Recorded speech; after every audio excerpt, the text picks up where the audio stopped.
When I was younger, a group of friends and I longboarded in a nature park near my house. This nature park had a lake that was bordered on one side by a walkway, with lights maybe every 50 feet or so. We were standing maybe 2, 3 lights from the end throwing bread into the water for ducks when we decided to leave. So we start kicking, and I'm at the back of the line when I turn around and notice in the last ray of light, maybe 40 or 50 feet away, a woman in a white dress with black hair walking towards us. She crossed her arms like she was cold, and I stared at her for maybe 4 or 5 seconds when she looked at us and then came at us in a dead sprint. We start laughing, thinking someone is just messing with us, but we start kicking pretty hard. Now it's important to note that if you push hard on a longboard going downhill, you can easily go 15 to 20 miles per hour. So we were all laughing or something when I turn around again and this woman catches up to us. We had never seen anyone run so fast for so long, and we all panicked a bit and started kicking as hard as we could. At this point, we were going between 20 and 25 miles an hour, and as we hit the last light, I dared to turn my head again and noticed that this woman was only about 15 feet behind us, and her features were really exaggerated. Her arms were too long, her hands were huge, and her fingers looked like they had extra joints or something. I couldn't see the details of her face either, but she was silently walking in step with my friends and me. The nature park had what we called a promenade that connected it to the neighboring areas where I lived, and we tried our best to. She was maybe 5 feet behind me when we hit the woods on the embankment, and as soon as we did, she just stopped in place, like she stopped immediately. No sound, no breathing, nothing. We went maybe 50 feet down before we stopped and looked at the thing, and it stood there for a minute, and then turned and went into the nearby woods. But then she crouched behind a tree and stuck her head out, watching us. Needless to say, we got out of there quickly. My friends and I only talked about it once, and my buddy, who was standing in front of a line of friends who were kicking, he kicked so hard to get away that he put a hole in his shoe. If any of you have any idea of what might have been haunting us that night, I'd love to hear it. I live in a pretty rough neighborhood. I have 4 other housemates, but they are all away for the holiday season. We are students. For Christmas, I was given one of those doorbells that have a camera in them. I attached it to the frame on the outside of my door, which looks out onto the old pub, and a couple of days later the postman rang the doorbell, which was nice and worked well. However, a couple of days later, on my way home from work, I noticed that the bell had been stolen. I hadn't even thought about it, but of course it had to be stolen, right? I was annoyed but not surprised by what I mean. But this is where it gets scary. Last night my phone rang at the door. It was very late and I was still alone in the house, but the screen was dark and it was just a picture of my house, which meant that the person who stole it was sitting outside filming my house on my own doorbell. I was very moved by this. The terrain is quite rough and I have been attacked and robbed before. Vidaris quickly turned black, as if the culprit had put the doorbell in his pocket or something. I peeked through the curtain to where I thought the man was renting the house, but no one was there. I was a teenager in the 90s, and on this night I found myself downtown. It was around midnight when I finally found a semi-well-lit bus stop, looked at the bus schedule, and realized I was late for the last bus of the night, if it wasn't too late. So I decided to wait a bit on the bench to see if the bus would come. A few moments later, a tall man came and sat next to me. He had plenty of room to sit elsewhere, mind you, but he snuggled nice and close. He was dressed in all black, including a black leather jacket, and started talking to me calmly, and I finally looked at him, and he was very dark, had shiny wavy black hair and really orange eyes, like bright hazel orange snake eyes that contrasted with his dark features. Ease and clothes. I know this is going to sound a little weird, but he really did look like the devil. He took off his leather jacket and put it on my lap to keep me warm. I took it off and gave it back to him and said, "No thanks." He kept putting it on my lap, and I looked around for other people, only to see a homeless man who had passed out, sleeping on a bench. He tried to get me to give him a ride because it's so late and he's worried about me and my bus isn't coming and I'm not safe. I said no thanks, my bus should be here any minute. In my mind, I didn't know if the bus would actually be here, but the streets were dead and dark, and I was afraid to leave this one well-lit place. After what seemed like an eternity, my bus finally arrived. It was the most beautiful bus I have ever seen. I quickly got up and said my bus has arrived, and he smiled at the bus and muttered to himself, "How lucky you are." I got on the bus and saw out the window that he was walking to his car in a dark parking lot across the street from the bus stop. He was standing next to his car, waving me over to him as if that would change my mind. I was a wild teenager who played a lot, and I stayed out in the city center until all hours of the night and thought I was invincible. But after that incident, I never stayed out late again, especially alone. I really think I got really lucky that night, and I had no intention of pushing it again. It happened last year in May, and I was 15 years old and in 10th grade of high school. My high school has an afternoon program for 9th and 10th grade, and that meant that my classes started at 12 p.m., and sometimes I finished at 5 or 6 p.m., rarely at 7 p.m. For 3 days, May 25th, 26th, and 27th, I was at East European Comic Con, which was really far from home and on the other side of town. To get there from home, I had to use the subway, about 9 stations, and the bus, about 6 stations. Since the first day of the convention was on the 25th, a Friday, I went straight from my high school with my best friend Mary and only stayed for 3 hours. I didn't want to come home late, and to be honest, I was really exhausted because I finished my class at 5:30 p.m. Also, the roads are very congested on Friday evenings. Everything was good, and I came home very happy because I had a lot of fun. The next day was the 26th, and it was a Saturday, and usually a weekend. The metro is 10 times more empty, and the roads are busy only in the evening. So I met my friend at the bus station in the morning at 9 a.m., and we went to the convention together. We met other friends there and stayed for about 11 hours, and she had to wait for her mom to come and pick her up. My parents insisted that I had to take public transport home. They said this because they thought it would be inconvenient for her parents to pick me up. Obviously, my parents regret it now. However, everything was fine on the bus home. I listened to music, browsed Facebook, and just went about my business. When I got to the subway, it was completely empty, and there were hardly any people to be seen. It was around 8 p.m., so it wasn't a big surprise. But because I had to transfer to the carriageway, I still had to walk about 5 minutes on the subway to get to the train that goes to the station closest to my house. While I was waiting for the train, a man starts walking around me. He was in his late 30s and looked quite unwell, with red, swollen eyes and dirt on his hands and face. First, he passed me 3 times, mind you, and I felt like he was walking in circles around me or something. On instinct, I put my phone in my pocket, took off my headphones, and turned them off. The train arrived in about 4 minutes, and honestly, it felt like an eternity. I sat down and tried not to panic while he sat down next to me. We were alone in the subway car, and I thought to myself, why would you sit next to me when there are just a lot of empty seats?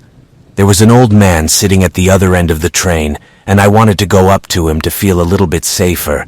And when I got up, this dude literally grabbed my arm and pulled me hard, and I fell on my back. He started smiling and said, "If you don't sit here next to me, it's going to be a bad girl." And at that moment, I started to cry. I tried to stay calm and react normally. I nodded and he let go of my hand, during which time I got a really good look at him. He was wearing ripped jeans and a t-shirt with holes, as well as a denim jacket, and he started asking me questions. How old am I? What is my name? Where am I from? What's in my bag? All kinds of questions. He also spoke aggressively, and I didn't know what to do. When he saw that I did not answer, he mumbled something and then spoke about his interests. Norse gods and Norse mythology, and I don't know what made him talk about it, but I just sat and listened. At this point, almost 10 minutes had passed, and I felt like I had no way out. I heard footsteps, and at that moment, I looked up and realized that the train was almost reaching the second to last station. Footsteps came from the old man I saw earlier, and he looked at me and said, "Where have you been? I called you and texted you for several hours. Come on, we need to go home." I breathed a sigh of relief and heard the dude mumble something again. Before the train stopped as well, he asked me if I wanted to give him my phone number so we could talk again. I told him I couldn't and that I just had to go. The old man glanced at him and we got off the train together. We started to walk towards the exit, and when we saw that the train had left the station, we stopped. He looked at me and said, "Is this your station? Are you okay? Did he hurt you? Is there anything I can do for you? I saw him reach for you, and I heard him talk, and I thought you might need some help."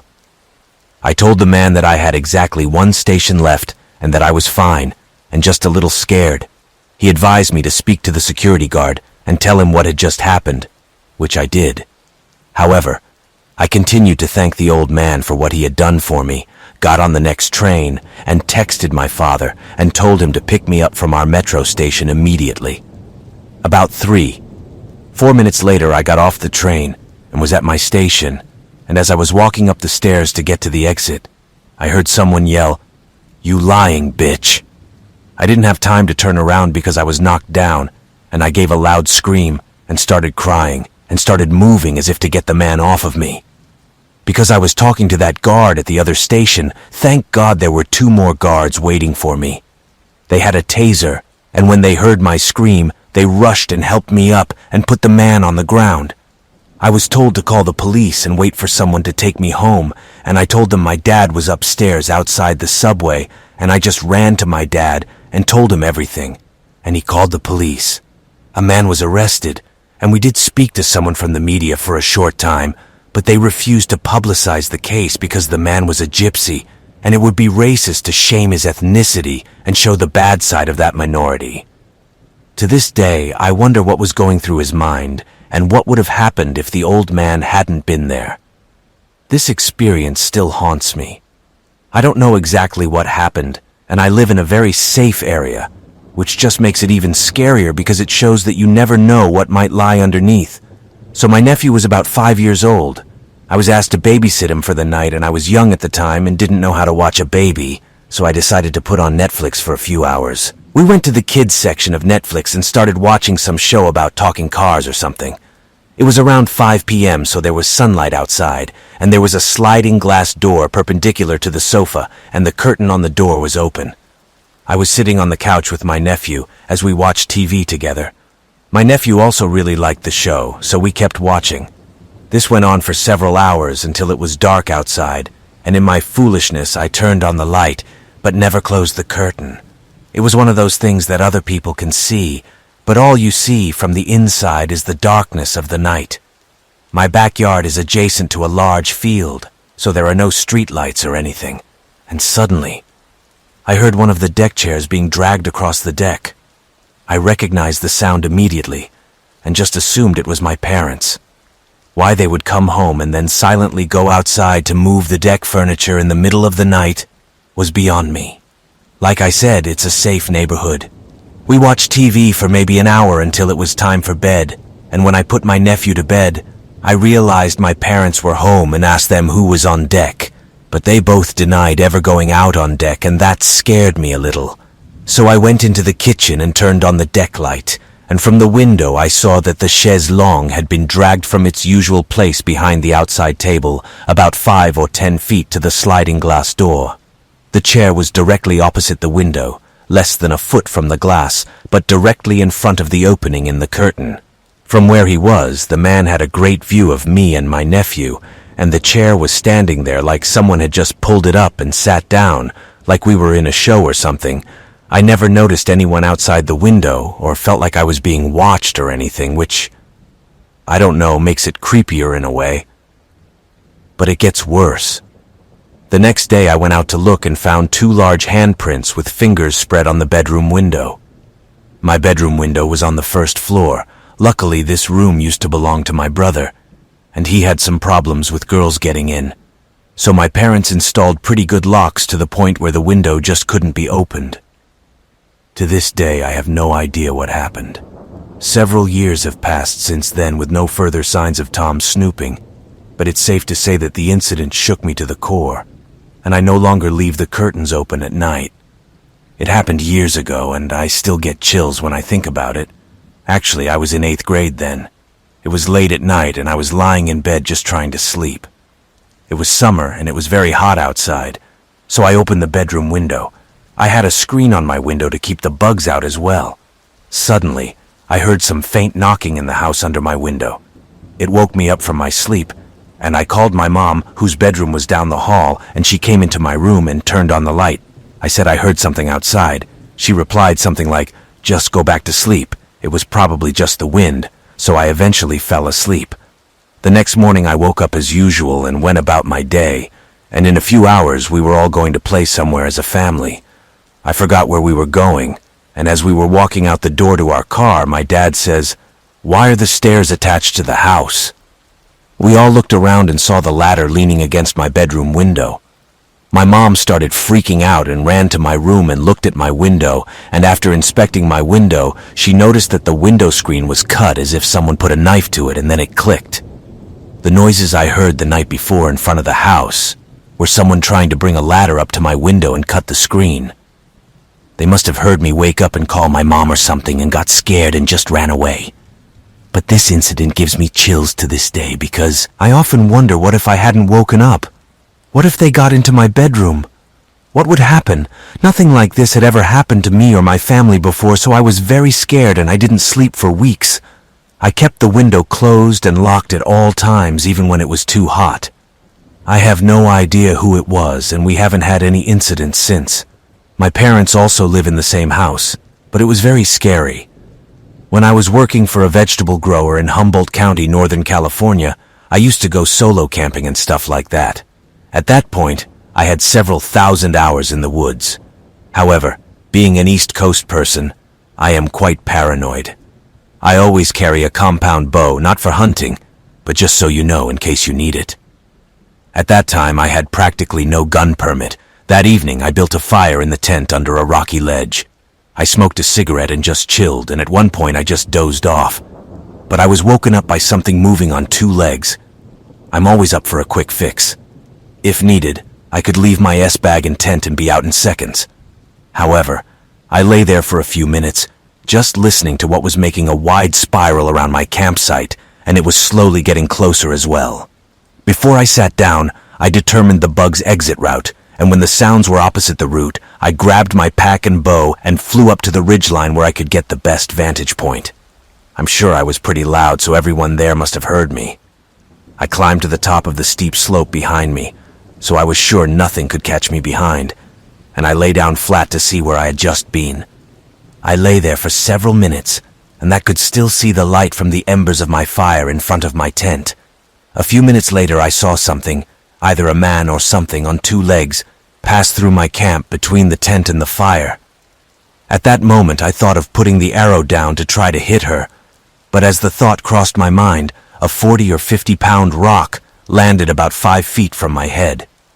I can't explain it, but at the time I felt it was a message.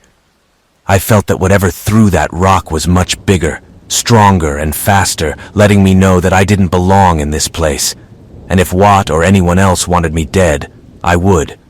And obviously there were more than one, too.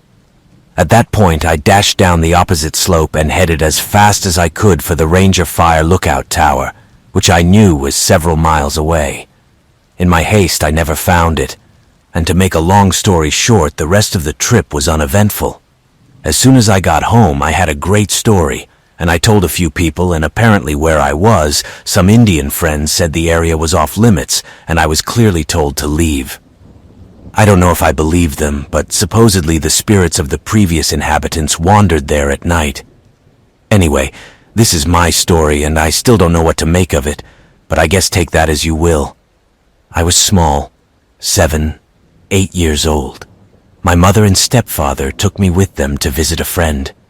The adults hung out in this guy's garage, and I had to play with the other kids outside. The only time we went into the house was when someone needed to go to the bathroom. I would never go there by myself because I always wanted my mom to go with me. The bathroom was at the top of the stairs, and the house was kind of old, and I remember it was a lot of fun because it had one of those lift chairs, and sometimes we had to ride it up to the bathroom. The chair belonged to the boy's mother, who actually lived with him. She was very old with more white hair, and she was always sitting on the couch in the living room across from the stairs watching TV, and she never spoke or looked at you when you came in, and I always assumed she was just deaf or senile.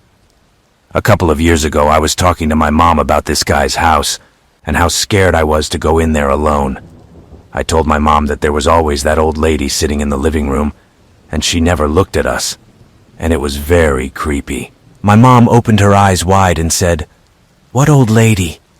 Apparently, the boy's mother died a few years ago before we started going there. But I know I saw her every time too, and I can tell you every detail of how she looked, down to her clothes and the brown crocheted afghan she always wore over her shoulders, and my mother and I were a beautiful match, fed up with it. She also told me a story that day about how she was once in the upstairs bathroom in the same house and heard someone come up the stairs and turn the bathroom door handle. She screamed for just a minute, then looked out the window to the left of the restroom and saw that everyone standing outside in the yard was everyone at the party. She zipped up very quickly and jerked the door open, but no one was there. I'd like to go back to this house when I'm an adult, but unfortunately the guy who lived there moved out and we don't know the people who live there now, so I guess that's all the information I'll have get.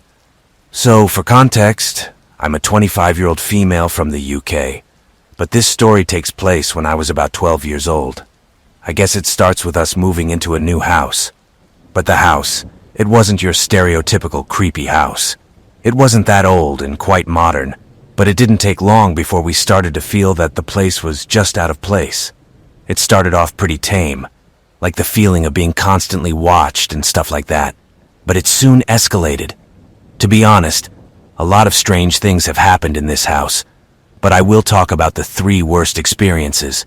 So the house was extended at some point. A couple of rooms were added to the side of the house.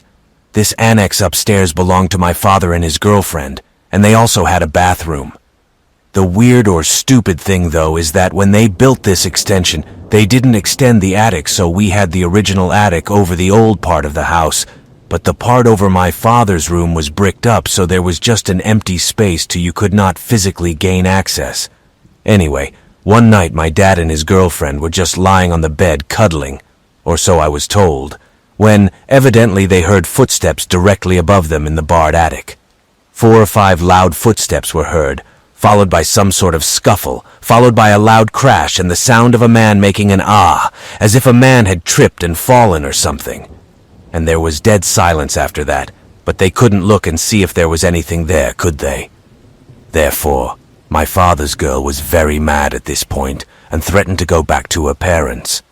So the following is difficult to explain as the layout of the house is relevant, so I hope it makes sense.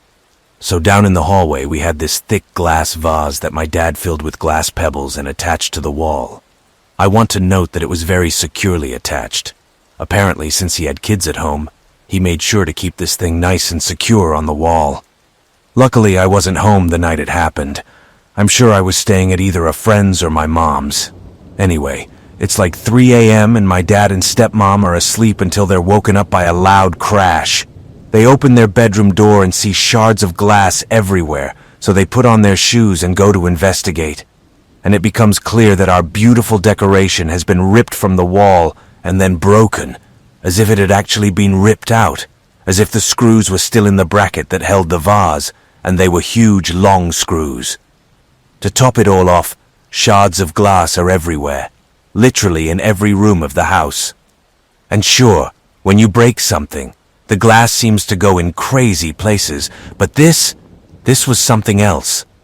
My bedroom only had a handful of large fragments, and to get from the hallway to my bedroom, I had to go up a spiral staircase, turn right at the top, walk 5, 6 feet down the landing and turn right again.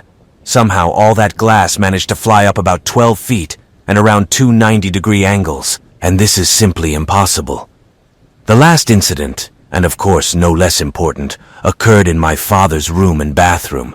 So my father had a lock on his bedroom door, and he didn't actually put it there. It was there when we moved. He didn't use it at first, but then my brother started bringing a bunch of his friends over at lunchtime, and soon my dad started noticing money disappearing from his room, so he started locking the bedroom door when he left in the morning. It was also a regular occurrence for a while when one day my dad comes home from work, unlocks the bedroom, opens the door and finds blood on the bedroom carpet. It's obvious he's like what F is and investigates further, and there's even more blood. It's like a trail from the bedroom door across the room and into the bathroom and into the bathroom, and there's more on the carpet and loads just smeared all over the counters and the sink and the toilet and just everywhere. Dad's obviously a little crazy, but he's trying to come up with a reasonable explanation. I mean, did his girlfriend come home at lunch and have an accident or something? No. Did my brother or I manage to unlock the door while Dad was at work?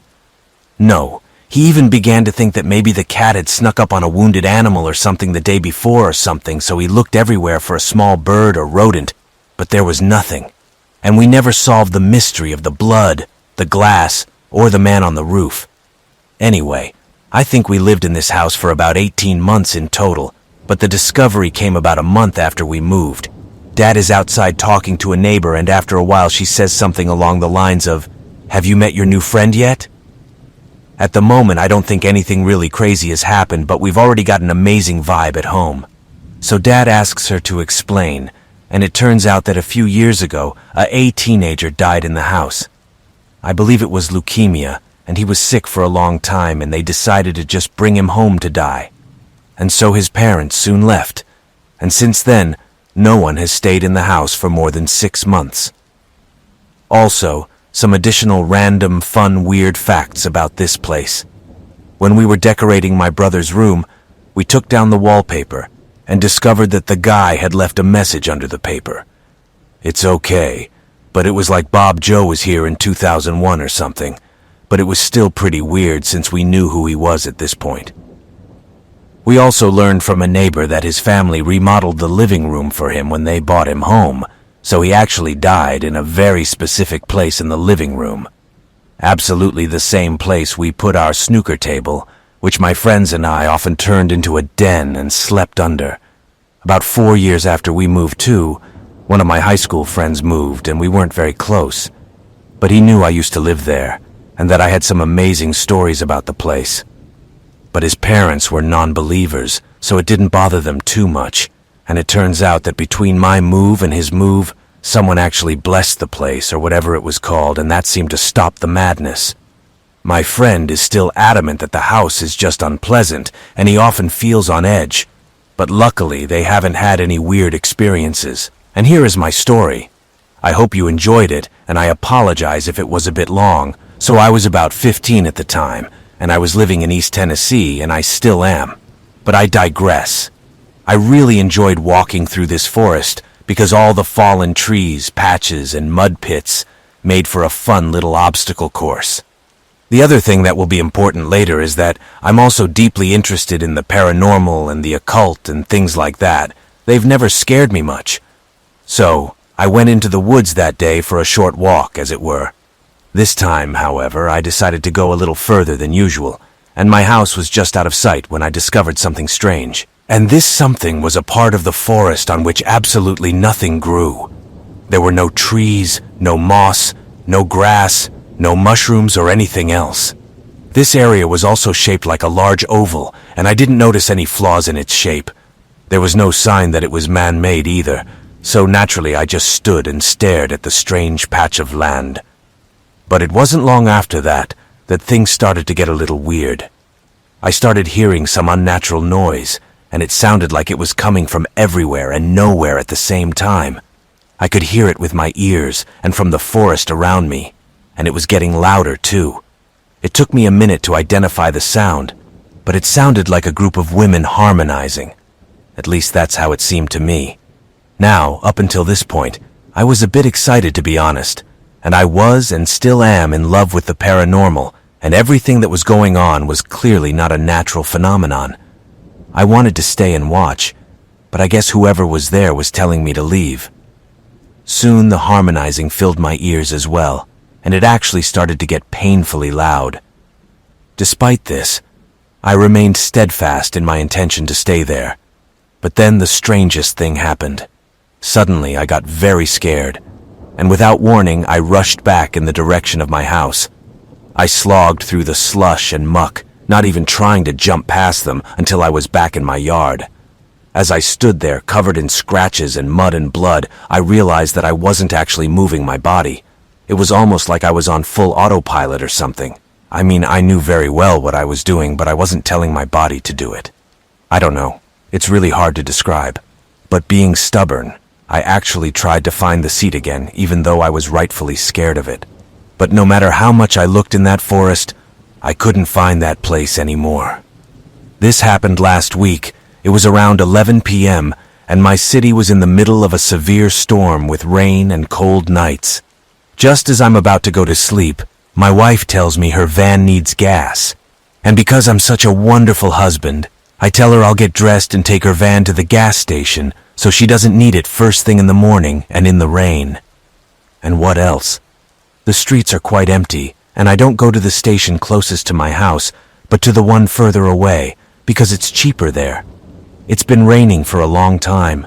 Some of the streets are dark, and as I turn off the main road onto a side road that eventually leads to the second main road where the station is, I stop at the traffic lights.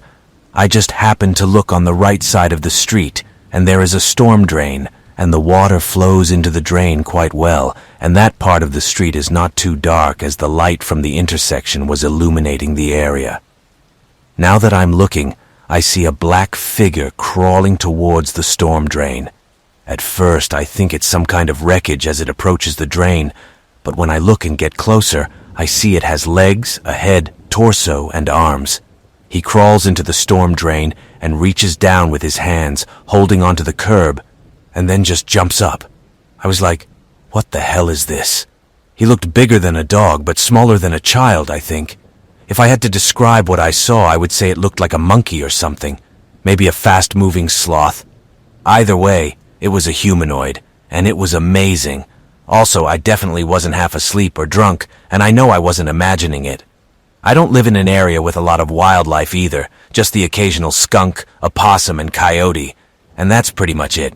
In any case, why would any animal just jump into a storm drain that has a lot of water flowing into it? It was strange and looked like a human, but a tiny human, and I didn't know what to think. So, last Sunday night during the blood moon and lunar eclipse, a friend and I decided to drive up to this mountain, which is about 40 minutes from my town. We live in northwest Washington, right on the border in some rural communities. This mountain also borders an Indian reservation that I will talk about later and is now used for logging and has open access trails and everything. So a friend of mine was on this mountain about a year ago, and he swears he saw something in the trees that looked like a man, but far away, and it was gone before he could look again. So walking up this mountain, I was already thinking to myself, oh cool, I bet we're going to run into some Bigfoot shit or something. But I'm in awe of the great views, so it wasn't much of a problem. We reach this mountain and start climbing, and I immediately feel very uncomfortable, but I can't recognize. We probably spend a good hour on the road to the top, because for a small amount of time we get lost on side roads, and at this point, I just don't feel a good vibe. There was one particular spot that gave me goosebumps. Usually when I have a bad vibe, I can feel around. I don't know if that makes sense, and I understand where it's coming from, but this time I just couldn't pinpoint it. Everything around caused me such a feeling. But we reached the top and had to turn around, because our fools didn't realize they had closed the top lookout for the night and blocked the road with a gate, which in hindsight, we are both very grateful for. On the way down, I noticed that my friend was also visibly on edge, and he didn't believe in the paranormal at all and thought I was full of crap when I told him about my experiences. However, we both just wanted to get off this mountain, and we kept seeing something moving in the trees, but we couldn't tell if it was a trick of the shadows or not. It could very well be, mind you. When we were a good part of the way down, we stopped the car for a split second because there was a nice view from the road and we wanted to at least see some since the summit was closed. So we stop, and we both hear this noise, unlike anything I've ever heard. The sound didn't sound like any animal, and I spent the next day listening to different animal sounds to try to compare them, and nothing sounded like it. It sounded very aggressive and almost metallic, coming from right behind the car. Also, every time I was sure I ran into something, my eyes would start watering, and I would just cry, and as soon as I heard that sound, my eyes would start to fill with tears. I already knew something fishy was going on. We both just look at each other and can just feel this thing. I've never felt so much evil and hatred in my life. It felt like he was right behind us, and he just felt very big and very angry with us. Honestly, I've never been so full of sheer terror. So my friend screams and he just throws it on the floor, and I instantly shine my phone light on the back seat because I felt like whatever was there was right in the car with us. And I remember it was damn it when he was laying the floor and he said, "I don't know, but I don't ever want to hear about it." So I'm basically sobbing as we drag our asses down this mountain, and I'm trying to calm us down by talking about my history lesson or whatever. And we finally reach the road and we're going home, and I remember him turning to me and said, "I know exactly what you're talking about now." Now my friend is the biggest skeptic, and even he absolutely cannot explain what he heard and felt. However, we come back to him, flipping through his shit, and he starts looking at this mountain and the tribe that lives next to it. And I'm starting to wonder if his experience last year had something to do with it.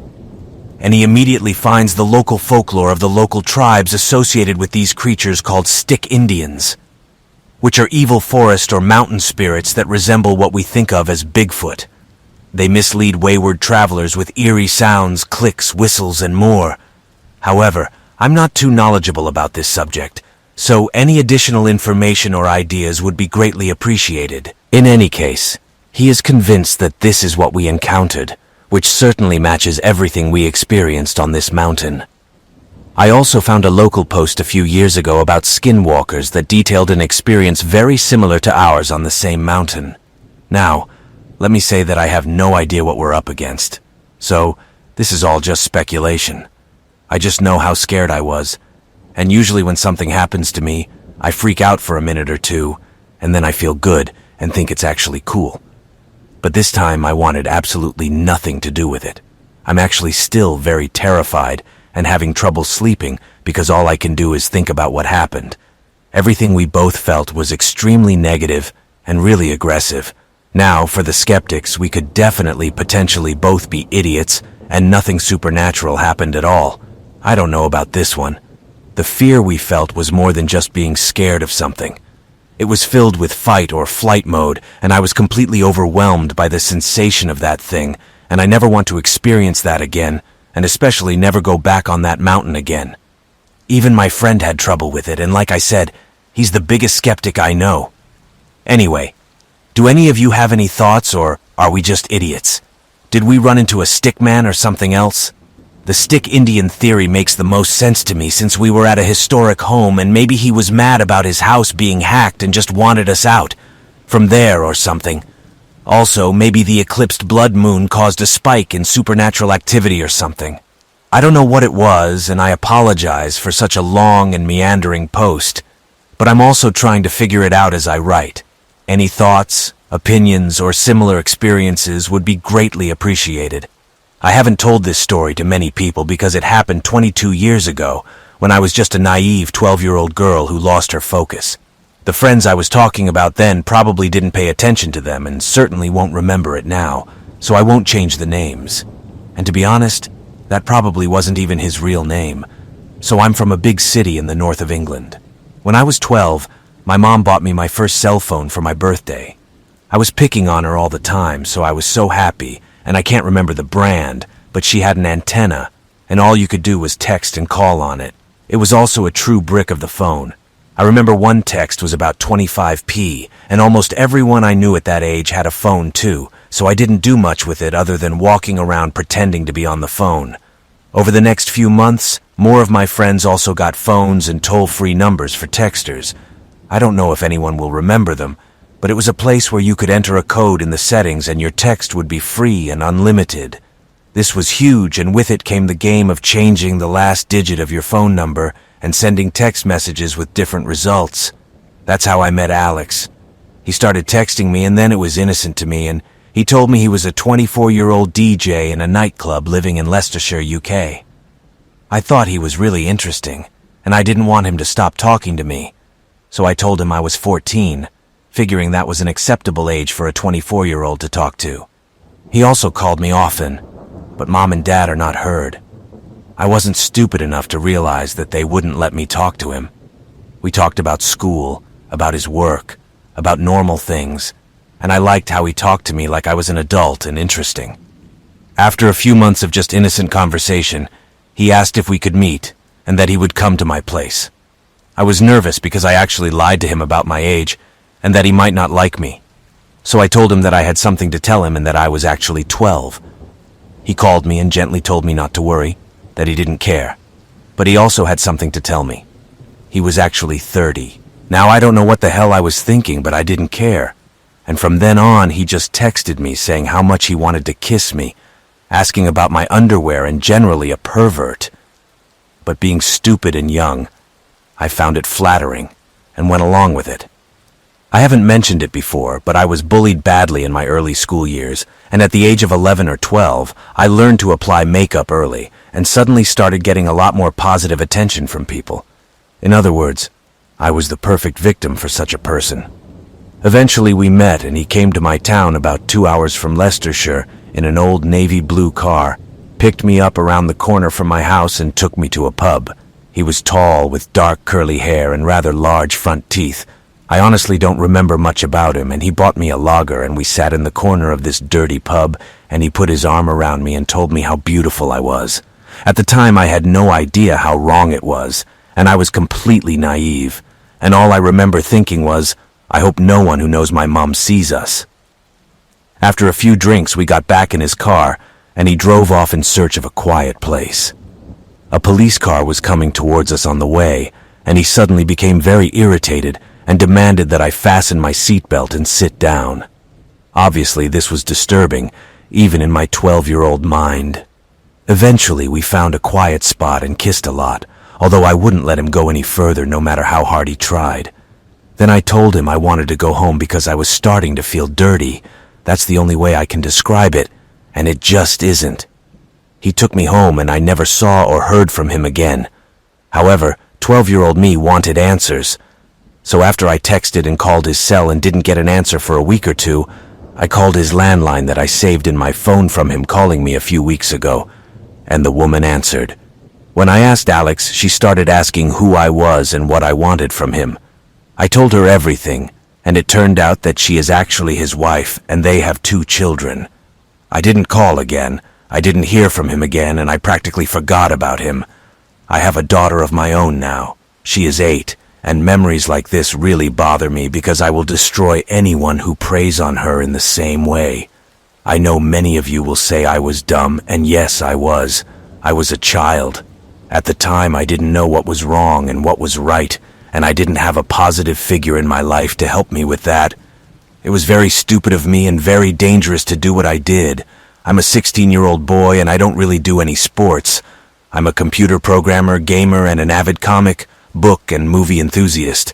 That being said, to make up for my lack of physical activity, I work out at least 4 times a week to maintain a proper physique. I have a membership to a local 24-hour gym and started going there 2 years ago. It's a pretty big facility. They have several floors, but I usually spend time on the main floor, which has a spacious room with all the equipment I need for training. I usually do a full body workout when I go, so I tend to use all the equipment as well. That being said, it started about last week, so after I finish my cardio, I go down to the padded area where people usually train for their abs and start my routine. I'm just doing a plank and notice that the guy is supposedly looking at me. He was to my right and wearing sunglasses, so I doubted him and chalked it up to him just looking at something else, since I couldn't see his eyes. Once I move on to the next exercise, it quickly leaves my head until I start doing squats. And here he very clearly stared at me. His head was turned in my direction, and there was nothing else to look at. Again, I give him the benefit of the doubt, because maybe he was just thinking about something. However, that thought completely disappeared when he came over and touched me without asking, announcing that I was doing squats wrong, which of course I knew was complete nonsense. At this point, he had his hand on my buttocks, and let me also say that I was clearly underage.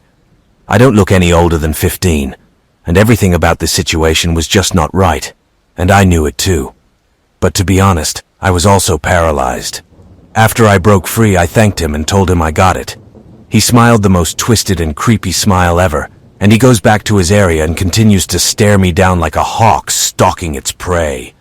I stupidly don't report him or tell anyone about the situation, and yet I was very excited. I go back the next day and pray it's gone. But lo and behold, I see him sitting there again, wearing his hideous sunglasses. When he sees me, he gives me a creepy smile and waves. Mind you, I'm not reciprocating at all, and I just wanted to avoid a confrontation with this guy. I'm doing cardio with this incident, and when I get to the mat, he's not there. But in the middle of my workout, a guy just flops down next to me and says, "Hey buddy, how often do you go to the gym?" I was genuinely surprised and answered vaguely if I could. I put my headphones back in, hoping that would signal to him that I wasn't interested in talking. I start to push back, and out of the corner of my eye, I see that the monster is just lying there analyzing me. He then decided to give me the anatomy of a bicep and started touching my arm, almost caressing it. I just awkwardly said okay and tried to be as cordial as possible because I didn't want to retaliate and potentially mischaracterize him or something. I go to this gym a lot, and I don't want to get a reputation or anything like that. But then he started putting his hand on my crotch, and that's when I jumped up and just left. People around me looked confused, and a woman came up to me and asked if I knew the man, to which I said no. I still didn't report the guy because I was afraid I misunderstood what he was doing, and that he was just trying to help me or something. The next couple of times I went, I didn't really see him at all. But yesterday, things escalated to the point where I realized that this guy had evil intentions. So I went back to the AB workout area, and the guy didn't confront me at all, but pointed his iPhone at me very suspiciously. It looked like he was taking pictures or recording me, and I was scared. But I couldn't say anything because, as far as I knew, he was just reading an article or something. I was confused, but I just continued with my training. After training, I go to the locker room to wash my hands. People there tend to just walk around naked, which I find quite disgusting, but there's really no rule against it. So this sick creep is in the locker room, and I'm cursing under my breath. And while I'm washing my hands, this bastard literally walks up behind me and says, "You got a shower after practice, come with me. I'll help." I tell him to get out, and that I'm going to report him to the gym, and the police, and everyone else there hears it. And I don't know what happened to him there, because I just got my ass out of there as fast as I could. I followed through on my threat and reported him to the gym, but I didn't have a name, and there were no cameras in the locker room. So, the only proof I have is that he touched me in the gym. I tell my father, and he must be furious. My father goes to the same hall, and when I described the guy to him, he said he recognized who I was talking about. He said that the guy always talks to younger people in the gym, and that it always scared him. And this is what we are doing now. We're going to file a police report pretty soon, and I'll let you guys know when there are more details. I've been listening to scary stories for a while, and while they aren't as extreme as many of the stories here, I keep thinking back to an encounter I had when I was a little girl around 9 or so. Since it's been almost 10 years, my memory of it is a little hazy, but some of it sticks in my mind forever. So it was a normal day, and for some reason, I decided to go to a nearby forest to take some photos which I have never taken before. Now the forest is almost next to our house, and it is not very big, but there is an elementary school nearby, so the children often play there. It was a quiet day, and probably the weekend, I think, so no one was around. At that time, they made a proper running track around the forest, and I don't know why, but at that time the track was pure mud and impossible to walk on. So I took the old and smaller route, which worked better for me in my photos in terms of landscape anyway. I had barely made it into the forest, and my neighbors were still clearly visible, and I only managed to take a couple of photos when I noticed someone standing behind me. I immediately felt a little uncomfortable, but only because I didn't like being seen taking random pictures in the woods. I decided to move a little further to continue taking pictures and noticed a man starting to follow me. I was scared by this, and my subconscious told me that there must be something wrong, so after a while, and at the point where the old and new paths converged, I jumped onto the new dirt path. It was hard to get in, but luckily I was wearing rain boots and they were completely soaked in mud. After walking for a while, I plucked up the courage to look behind me. About 60 feet behind me, I saw a middle-aged man just standing there looking at me. The moment seemed to last forever, but it was probably only a couple of seconds before he turned around and just quietly walked away. I stayed for a while before going, and I definitely didn't want to stay in the forest anymore. I walked along the muddy path, too afraid to get off it, and thought that perhaps the man had not followed me down that path because it was impassable. I finally got to my grandparents' house, as they lived very close at the time, and I sat there on their swing and quickly texted my best friend about everything that had happened.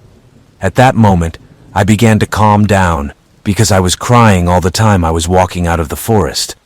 I came home and wasn't going to talk about it, but immediately burst into tears and told my mom.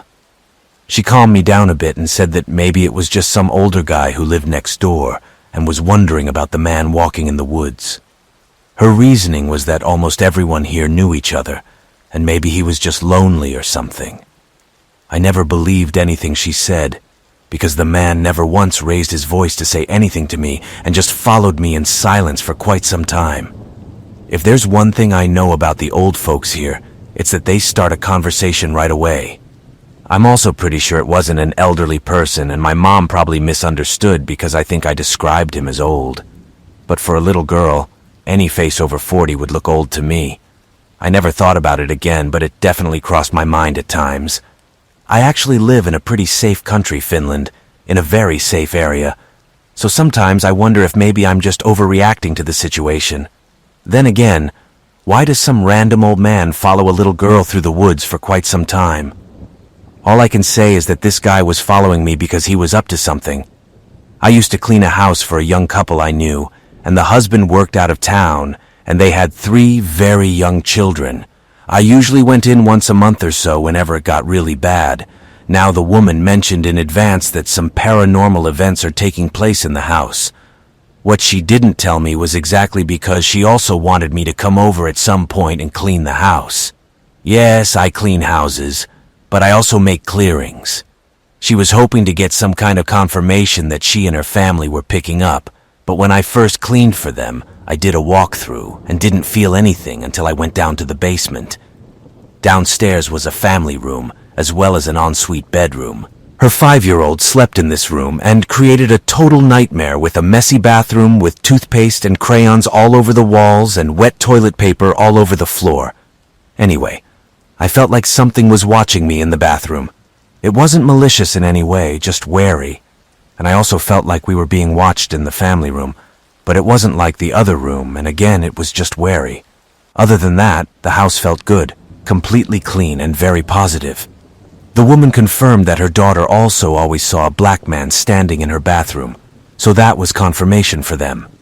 The woman also once saw a man riding a horse in the living room. The house was actually less than 10 years old, and the whole area was once farmland. A woman once took her kids out of town for a long weekend, but she wanted me to clean. She hid the house keys in the baby wagon in the yard and asked me to be careful to put the keys back in the wagon as it was the only set she had. I went in, cleaned both lower levels, then started upstairs in the master bedroom. I was cleaning the bathroom when I heard people talking at the main entrance. The area was tiled with a grand staircase leading up to the bedroom, so their voices could be heard and were quite loud. I 100% believed they were relatives of the woman at the time, and I heard them talking about her. They called her name and said she was out of town, and it sounded like one woman and 2 men, but one of the men also looked very elderly, so I thought her parents and her grandfather were visiting or something. The woman was the loudest and seemed to be in charge, and I heard them talking about me, and the woman said, "Oh, she is cleaning the house for Sarah." I also heard her say something about the house keys, at which point I placed them next to my purse on the small shelf by the front door. I felt really sad being up there with them standing there talking about me, so I took off my gloves and went downstairs to introduce myself. But when I went downstairs, no one was there. I didn't hear the door close or anything, and I didn't hear it open. The door was also locked, and the craziest thing is that there was supposed to be snow melting on the floor and just some dirt. It was winter, and 3 people entering the house and standing in the front entrance would leave a puddle on the floor. I was surprised and very excited about it all, and I wasn't scared at all. They felt very fatherly and protective of the family, and I was happy to tell my client what I had been through, so I went back upstairs and finished cleaning up. However, when I went to leave, the keys were gone. Now, I know exactly why I left them on the shelf next to my purse. In fact, whoever was downstairs seemed to have seen them too since he mentioned them. And I ended up spending an extra hour and 45 minutes looking for those damn keys. I called ghosts and prayed to ghosts, got angry at ghosts, tried to bargain with them, but to no avail. I didn't have my client's cell phone number, and only her landline, and the lock was deadlocked so I couldn't lock it without the keys, and the back door was also deadlocked. I didn't have rooms for relatives, and I was beginning to imagine that I would have to spend the whole weekend staying in this house alone. At this point, I began to feel fear, not wanting to sleep there, and I don't know if it's just me or something, but it felt like maybe they wanted me to stay there or something. Although I searched everywhere and on all 3 levels, under the sofa cushions, in the kitchen drawers and cupboards, in the children's bedrooms where toys and everything. I checked the basement and bathroom thoroughly, and even looked outside where the keys were originally, and was about to give up when I thought to check the basket on the kitchen counter again, and there was bread and rolls in it, and at the bottom of the basket were some old leaflets, and the keys sat neatly on those leaflets, under the bread. At this point I got a shiver down my spine because I couldn't miss it the first time. I mean, there was a huge sticky flip-flop and a mini Tupperware container on the keychain, and you just couldn't pass it up. Needless to say, I got out of there and locked the door behind me, so relieved that I didn't have to stay there. When I told the woman after she got back, she said they often lose important things. Her husband does too, and it's more than her. She also said that her husband had heard the conversation before, but she had not. I still don't know what happened that day, but when the thought crossed my mind that maybe whoever was there wanted me to stay there, I don't know what it was, but I had this feeling like maybe they're trying to trap me in that house or something. So, I'm very skeptical of the paranormal, but this experience really blew me away, so I thought I'd share it. So I lived in a house that had 8 separate apartments. I didn't interact much with the other people in the building, except for the guy who lived next door to me, one of the nicest guys I've ever met, and the guy who lived directly below me. I noticed right away when I moved in that the guy below me was the opposite of a considerate neighbor. He played music at all hours of the night, sometimes 24 hours straight, and honestly I could sleep through a hurricane and it didn't bother me too much, except it was just really gross. Anyway, I decided to keep the peace and not mention it. The guy who lived next door to me, Gary, came up to me one day and asked if I was okay with the guy below me playing music so loud, because even Gary could hear it in his apartment. I told him it didn't bother me too much, and Gary said he was relieved because he didn't want me to run into the guy myself. I'm a 20-year-old girl, and Gary was in his 50s, so I think he was just looking after me. I asked why, and he said he met a guy years ago at work and he introduced himself as John, but when he moved into the apartment, he introduced himself as Wes. Gary went back to one of the guys who worked with him to double-check, and he said he was switching between 2 personalities regularly, so he obviously had some kind of personality disorder or something. I'm hardly an expert on this sort of thing, but I heard Wes, which is the name my boyfriend and I ended up using to refer to him, yell a lot, and I wondered if he might be playing music to drown out the voices or something. Maybe I'm off base because, like I said, I'm definitely not an expert or anything. Anyway, one day I find a note taped to the door. Enough of your constant banging, I can't sleep. The handwriting also shows that he scribbled in rage. Now I was at work from 8 p.m. to 6 p.m., and when I got home, I spent most of the night on the couch. Obviously, I made some tea and went to the bathroom too, but I definitely wasn't knocking the whole time or anything. But Wes took it upon himself to start banging on the roof, my floor, whenever he felt I was being too loud or something. And that's how I know it wasn't me, because he knocked at the most random times when I didn't even move from the couch for over an hour, and sometimes like 4 a.m. when I was in bed for hours. My boyfriend knocked on his door several times, but he just didn't answer. And here, this is where it gets terrible. To be honest, I don't necessarily believe in ghosts, so I never really thought about the strange noises I heard in this apartment. After all, I lived in a building with 7 other people, and in retrospect, my boyfriend said some weird things in his sleep too. But anyway, he's regularly talking random nonsense in his sleep. Although I don't believe in ghosts, I found it very interesting, and I do have a Ouija board that I try sometimes. One night my boyfriend and I decided to use it too. and we had already used it once in that apartment, but nothing happened. However, this time, boy did it work. It's mostly a transition to random letters that didn't really make any sense, but I still got a weird vibe. I mean, the candles kept flickering, which I know sounds weak, but somehow I had a very strange feeling about the situation. But then the board says, "Find me." So I naturally ask, "Where are you?" And it says body wash, like a complete idiot. I read this and hastily concluded that the board was talking nonsense, said goodbye, and turned on the light. To be honest, I was really scared, and I thought I heard something moving, and I didn't want my boyfriend to see how scared I was, because he really believes in ghosts, and I'm always very skeptical about it. It was only later, when I sat down on the couch, that I realized what it had actually said. Where is the hidden body? When I realized this, I told my boyfriend, whose reaction I found very funny, "Nice try." To this day, he thinks I was pushing the board and doing stupid things to make it look realistic too, but I promise I'm not.